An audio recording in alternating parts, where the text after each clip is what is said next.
തണുപ്പ് ഇങ്ങനെ ഇറങ്ങി പോണു. മധുരം ഇല്ലാതെ കുടിക്കാനാണ് ഇഷ്ടപ്പെടുന്നത്. നല്ല ചാക്കുണ്ട്. പാലും മിൽക്ക് പേഡ് അങ്ങനത്തെ ഒന്നും ഉണ്ടാവില്ല. ഇല്ല, അത് ഇവിടെ നമ്മൾ സൂക്ഷിച്ചു കഴിഞ്ഞാൽ ചിലപ്പോൾ കേടായിപ്പോ. ഗായ്സ്, ഇതാണ് ഐറ്റം. ഞാൻ ആദ്യമായിട്ടാണ് ഇത് കാണുന്നതും കഴിക്കുന്നതും. ഇതാണ് ശരിക്കും പൊട്ടുവെള്ളരി. ഭയങ്കര സോഫ്റ്റ് ആയിരിക്കും. നല്ല പഴുത്തത് ഇങ്ങനെ തൊടുമ്പോ തന്നെ പൊട്ടി പോരും. ഇത് പൊട്ടി നിൽക്കുന്നതുകൊണ്ടാണ് ഇതിനെ പൊട്ടുവെള്ളരി എന്ന് വിളിക്കുന്നത്. മലപ്പുറം സൈഡിൽ ഇത് വളരെ റയർ ആണോ എന്ന് എനിക്കൊരു സംശയം. ഞാൻ ഇതുവരെ കണ്ടിട്ടില്ല. അങ്ങനെ ഉണ്ടെങ്കിൽ ഒന്ന് കമന്റ് ചെയ്യണേ. ഞാൻ പോയി ട്രാൻഡ്ര യാത്രയിൽ ഹൈവേയിൽ ഒരുപാട് സ്പോട്ടിൽ ഇത് കാണാൻ കഴിഞ്ഞു. അപ്പൊ ജ്യൂസ് ഉള്ള ഒരു സ്പോട്ട് നോക്കി ഇറങ്ങിയതാണ്.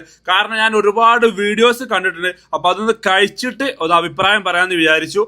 കറക്റ്റ് ലൊക്കേഷൻ ഇത് ആലപ്പുഴ വണ്ടാനം മെഡിക്കൽ കോളേജിന്റെ അടുത്താണ്. ഭയങ്കര ഹെൽത്തി ആണെന്നാണ് പറഞ്ഞത് അല്ലേ? അതുപോലെ യൂസ് ചെയ്യുന്നത് ഇത് ഷുഗർ പേഷ്യൻസിനെ. ഇത് മധുരം ഇല്ലാത്തൊരു സാധനമാണ്.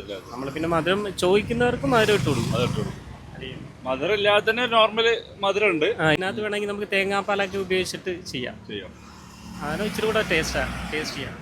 അപ്പൊ ആലപ്പുഴ ഈ ഏരിയയിലേക്കൊക്കെ പോണ ആൾക്കാർ ഒന്ന് ട്രൈ ചെയ്ത് നോക്കും. ഭയങ്കര ഹെൽത്തി സാധനമാണ്.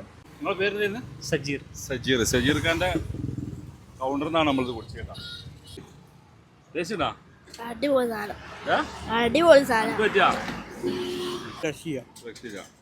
നല്ല തണുപ്പുണ്ട്.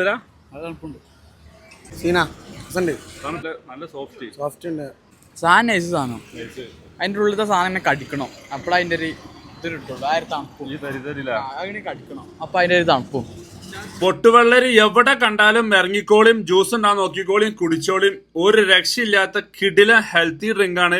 ഇഷ്ടപ്പെടാത്ത ആൾക്കാർ ഇന്നെ പൊങ്കാലിടാൻ വരണ്ട. എനിക്ക് ഭയങ്കരമായിട്ട് ഇഷ്ടപ്പെട്ടിട്ടുണ്ട്. എന്തായാലും കഴിച്ചിട്ട് ഫീഡ്ബാക്ക് അറിയിക്കുക. അപ്പൊ okay, bye from Jabir UBS.